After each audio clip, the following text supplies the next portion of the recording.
কোরবানির ঈদ তো প্রায় চলেই এলো।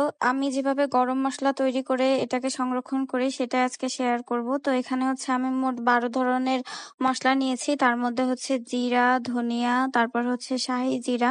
শাহি জিরাটা অবশ্যই দেওয়ার চেষ্টা করবেন, এতে একটা শাহি ফ্লেভার আনে। আর তারপর এড করে দিচ্ছি হচ্ছে গোলমরিচ, সাথে এড করে দিচ্ছি হচ্ছে লবঙ্গ। গোলমরিচ হচ্ছে আমি ২ টাই এড করেছি, সাদাটাও এবং কালোটাও।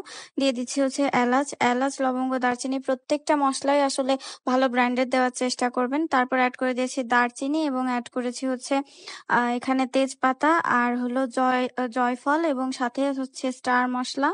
আর এড করেছি হচ্ছে এখানে তারা মসলা, যেটা আরকি ওইটা স্টার মসলা। আর এখানে এড করে দিয়েছি হচ্ছে শুকনা মরিচ। এটা হচ্ছে আগে আলাদা ভেজে নিয়ে পরে এগুলা ভেজে নিব। তো এভাবে হালকা আঁচে এটাকে ভালোভাবে ভেজে নিতে হবে।